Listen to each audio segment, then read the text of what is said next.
Hello students, मैं हूं मयंक खंडेलवाल। आज मैं बात करने वाला हूं जेईई एडवांस 2024 के बारे में। तो सबसे पहला जेईई एडवांस 2024 जो है वो कौन पेपर सेट कर रहा है, तो वो है आईआईटी मद्रास। आईआईटी मद्रास बेटा 2010 में और 2017 में भी पेपर सेट कर चुका है। तो उसी ऑब्जर्वेशन के आधार पर मैं 2010 और 2017 के क्वेश्चन जेईई एडवांस के डिस्कस करने वाला हूं और ये भी बताने वाला हूं कि अगर इनमें से हल्का फुल्का चेंज करके क्वेश्चन बनता है तो वो कैसे बनेगा। तो आइए स्टार्ट करते हैं 2010 के क्वेश्चन से, जो कि सेट्स चैप्टर का क्वेश्चन है, ठीक है, जिसमें परम्यूटेशन थोड़ा सा मिक्स होके आता है। तो देखिए क्या दिया हुआ है क्वेश्चन में, लेट एस दिया हुआ है 1 2 3 4, मतलब इसके अंदर कितना एलिमेंट है बेटा, 4 एलिमेंट। आगे क्या बोला है, the total number of unordered pair of disjoint subset of S. Unordered pair, जैसे ही अनऑर्डर पेयर सुना तो माइंड में आ जाना चाहिए कि ए कॉमा बी, अगर मैं बोलूं अनऑर्डर पेयर तो ए कॉमा बी और बी कॉमा ए। अब यहां पर क्या है, अलग अलग बात नहीं है। अगर ऑर्डर पेयर होता, क्या होता बेटा, ऑर्डर पेयर तो ए बी और बी ए, अलग अलग बात होती। लेकिन अनऑर्डर पेयर का मतलब क्या है कि इसको किससे मतलब नहीं है, सीक्वेंस है, कि ए बी लिखो या बी ए लिखो, मेरे लिए बात क्या है अभी, सेम है। आगे क्या बोला, सबसेट है, डिसजॉइंट सबसेट। कौन सा सबसेट, डिसजॉइंट। डिसजॉइंट का मतलब क्या होता है बेटा, जिसमें कुछ भी कॉमन नहीं हो। मतलब मुझे जो सेट बनाने हैं दो, उनमें कोई भी चीज कॉमन नहीं होनी चाहिए। मतलब अगर मैं दो सेट की बात कर रहा हूं तो उसमें ए इंटरसेक्शन बी क्या होना चाहिए बेटा, फाइव होना चाहिए। क्लियर। आगे बात करते हैं अपन से कि क्वेश्चन में पूछा है कि कितने बना सकते हैं।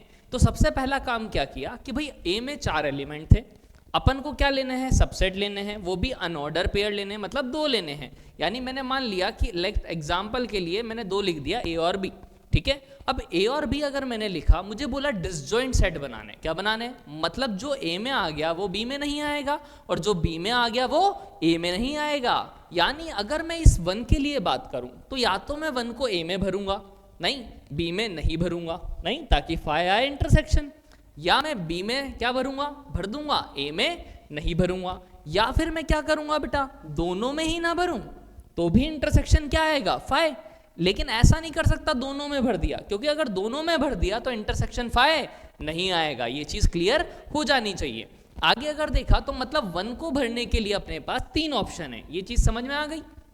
सेम टू सेम अगर मैं 2 को भरना चाहूं तो उसके लिए भी सेम केस आएगा कि 2 को ए में भरा, बी में नहीं भरा, या फिर अपन ने बी में भरा, ए में नहीं भरा, या दोनों में ही नहीं भरा। तो 2 के लिए भी कितने ऑप्शन, 3 ऑप्शन।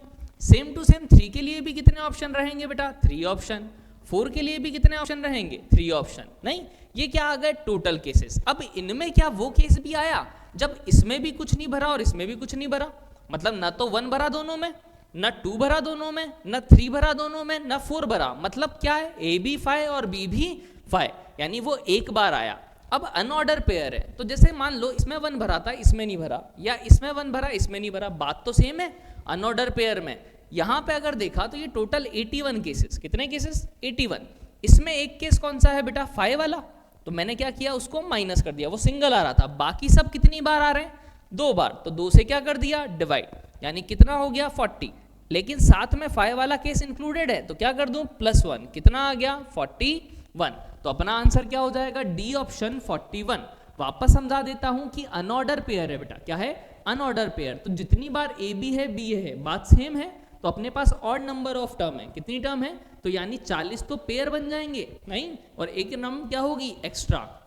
तो 40 तो पेयर और एक टर्म एक्स्ट्रा, यानी 41 टर्म हो गई। तो अपना आंसर कितना आ गया, 41। तो देखिए कितना इजी सा क्वेश्चन पूछा था 2010 में सबसेट का। इसी टाइप का एक क्वेश्चन पूछा गया 2017 में, ठीक है। तो उस पर भी आते हैं, जैसे कि देखिए 2017 के क्वेश्चन की, लेट एस क्या दे रखा है, 1 2 3 अप टू क्या है 9, ठीक है, दे रखा है अप टू 9 तक। फॉर k इक्वल्स टू 1 2 3 4 5 ऐसे दे रखा है। N K be the denote the number of subset of S each containing 5 element out of which exactly k are odd. इसका मतलब समझना बेटा बहुत ध्यान से। सबसे पहले अपन को क्या बोला है, एस एक सेट है जो कि 1 2 3 अप टू कहां तक है बेटा, 9 तक, नहीं। आगे बोला है k की वैल्यू क्या है बेटा, 1 2 3 4 कहां तक है बेटा, 5 तक। आगे एन के क्या डिनोट कर रहा है, नंबर ऑफ सबसेट। किसको डिनोट कर रहा है, number of subset each containing 5 element, मतलब ऐसे सबसेट जिसमें सिर्फ और सिर्फ आ रहे हों 5 एलिमेंट आ रहे हों, ना उससे ज्यादा ना उससे कम। आगे क्या बोला गया है अपन को, आउट ऑफ विच एग्जैक्टली के आर ऑड, मतलब कि अगर मैं बात करूं एन के की, इसका मतलब क्या है इसमें एलिमेंट कितने हैं बेटा? 5 नहीं, उसने बोला है 5 एलिमेंट का, लेकिन ऑड नंबर कितने हैं? के। समझ में आया? ऑड नंबर कितने टाइम्स है बेटा? के टाइम्स। यानी अगर यहां देखें कि पूछा क्या है, n1 n2 n3 n4 up to n5 तक, तो n1 का मतलब क्या हुआ कि 5 एलिमेंट हो लेकिन ऑड नंबर कितने हो बेटा? 1। समझ रहे हो? n2 का मतलब 5 एलिमेंट लेकिन नंबर ऑफ ऑड नंबर कितने हो? 2 हो। n3 का मतलब कितना बेटा? जिसमें ऑड नंबर कितने हो? 3 हो। क्लियर? ऐसे ही n4 का मतलब जिसमें 4 ऑड नंबर, n4 का मतलब जिसमें 5 ऑड नंबर। अच्छा, अब निकालें कैसे सर इनको? समझ में कैसे आएगा कि हमें क्या करना है? तो देखिए बेटा, बड़ा ही इजी सा क्वेश्चन है। देखिए n1 है, मुझे एक ऑड नंबर चाहिए। 1 से लेके 9 में ऑड नंबर कितने हैं? 1 3 5 7 9 2 4 6 और 8। ये होते हैं इवन, ये होते हैं ऑड। मुझे क्या चाहिए? n1 में एक ऑड नंबर, और बनाना कितने का है? 5 का। मतलब मुझे 5 नंबर लेने हैं 9 नंबर में से, जिसमें से एक क्या होना चाहिए? ऑड होना चाहिए। तो देखिए भाई, पहले 5 ऑड नंबर है, इसमें से कोई एक नंबर को सेलेक्ट कर लिया। कितने तरीके से? 5C1, मतलब सिलेक्शन के तरीके कितने हो गए? 5C1 ऑड नंबर के। अब 4 जो बचे हैं वो इवन ही लेने पड़ेंगे। 4 बंदे हैं, इवन कितने नंबर है? 4 ही है, तो 4 में से कोई भी क्या ले लिए? 4। इसी तरह अगर n2 की बात करूं तो अब मुझे 2 ऑड चाहिए, मतलब 5 में से मैं क्या ले लूं बेटा? 2 ऑड नंबर नहीं, और 4 बचे अपने पास नंबर इवन। अपन को इवन नंबर कितने चाहिए? 3, यानी 4C3। Got it? इसी तरह अगर बात करूं 3 ऑड चाहिए, मतलब 5 ऑड में से 3 ऑड चाहिए, यानी सिलेक्शन कितने तरीके से? 5C3। ऑड के बाद इवन कितने बचे? 2, तो 4 में से कोई 2। क्लियर? इसी तरह समझ में आ गया हो तो 5 में से कितने चुन लूं? 4 ऑड, और एक क्या चुन लूं? इवन, यानी 4 में से कोई एक इवन। 4 इवन नंबर थे। इसी तरह लास्ट 5C5 कि भाई सारे के सारे क्या चुन लिए? ऑड। इवन में से कुछ चुना ही नहीं, तो लिखो चाहो तो, और नहीं लिखो तो भी कोई दिक्कत नहीं है। 4C0 कि इसमें से कुछ भी नहीं चुना। तो देखिए 5C1 की वैल्यू क्या होती है? 5C1 की वैल्यू 5। 4C4 की वैल्यू क्या होती है? 1। सबको पता होना चाहिए। कैसे सॉल्व करते थे? अगर बोलूं NCR तो क्या होता था? Factorial n, factorial r, factorial n minus r। और हम डायरेक्टली सॉल्व करते थे कैसे? जैसे 10C2 को सॉल्व करना है, नहीं तो क्या करेंगे? 10 को 2 बार ओपन कर दो, तो 10 × 9, नीचे ही 2 को ओपन कर दो। क्लियर? तो ये क्या आ जाता था अपने पास? 10C2। तो 5C1 कितना आता है? 5। 4C4 क्या होता है? 1। 5C2 निकालोगे सेम टू सेम तो क्या हो जाएगा? 5 × 4, नीचे 2 को खोल दोगे, 2 से ये 2 टाइम्स यानी कि 10। क्लियर? ऐसे ही 4C3 निकालोगे तो क्या करोगे? 4 को 3 बार खोलोगे ऐसे, नहीं, और नीचे 3 को खोलोगे, 3 से 3, 2 से 2, यानी कितना आ जाएगा? 4। Got it? अच्छा 5C3 निकालो सेम टू सेम, कितना आएगा? 10।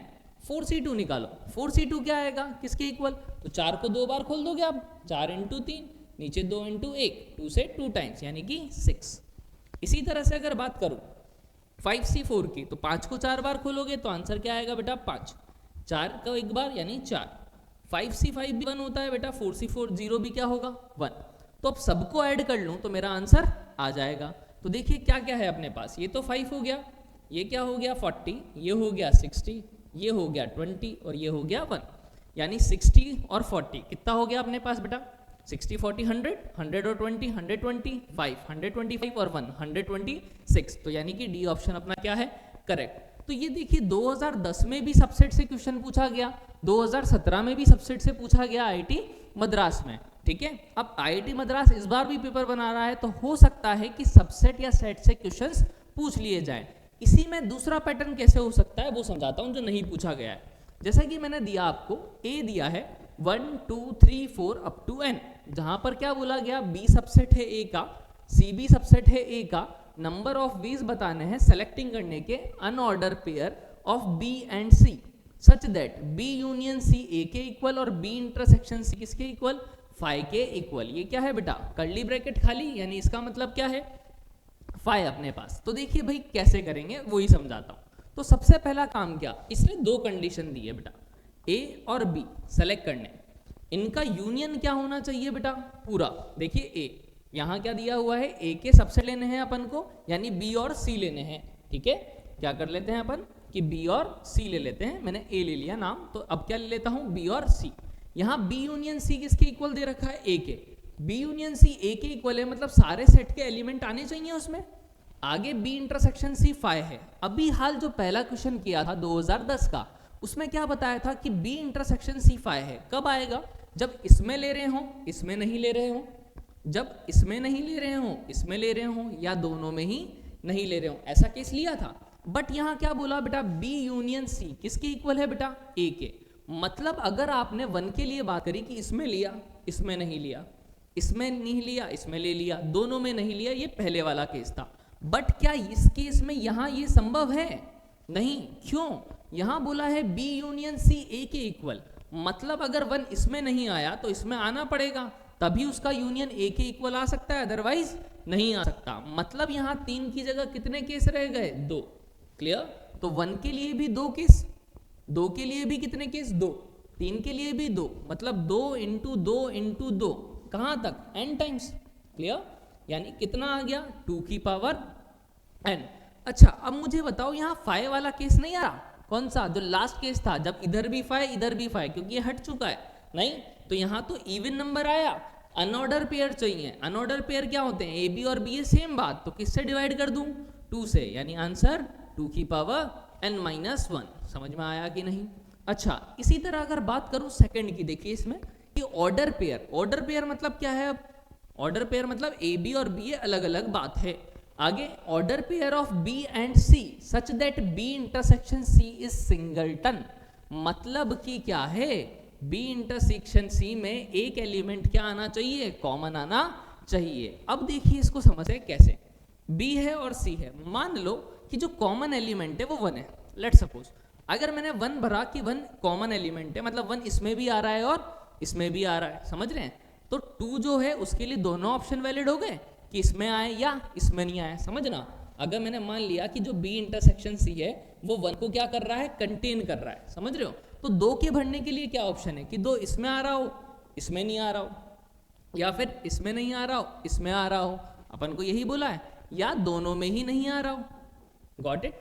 दोनों में ही नहीं आ रहा हो, ये तीनों ही केस है। क्लियर? दोनों में नहीं आ सकता। अब 2 क्यों नहीं आ सकता? क्योंकि बी इंटरसेक्शन सी एक ही होना चाहिए। मैंने मान लिया वो 1 है अभी, नहीं तो 2 में इसमें नहीं बढ़ सकता। मतलब 2 के लिए अगर देखा जाए तो कितने case? 3 case.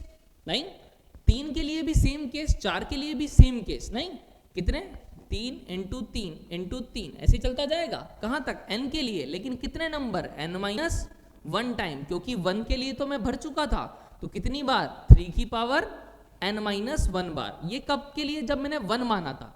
Same to same जब 2 माना हो, सेम टू सेम जब 3 माना हो, सेम टू सेम जब n माना हो, तो कितने केसेस? n cases. तो n इंटू क्या लिख दूं? 3 की पावर n माइनस 1। या फिर मैं इसे भी बोल सकता हूं कि पहले n में से कोई एक नंबर क्या कर लिया बेटा? सेलेक्ट कर लिया।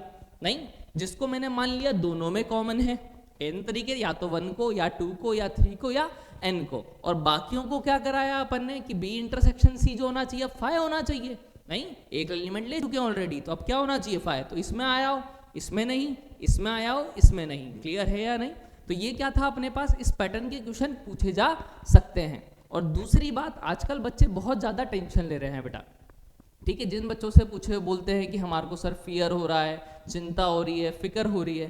तो फिक्र करने से कुछ भी नहीं होगा। जब भी अगर आपको टेंशन होने लगे, एक लाइन जरूर याद रखना कि फिक्रों में है क्या रखा, कोशिशें तू कर सदा, इतना ही है काफी अभी। मीन्स क्या है बेटा कि फिक्र करने से कुछ भी नहीं होगा। आप कोशिश करते जाइए और मेहनत कीजिए, अपने आप आपको सफलता मिलेगी ही मिलेगी। तो आते हैं नेक्स्ट वीडियो।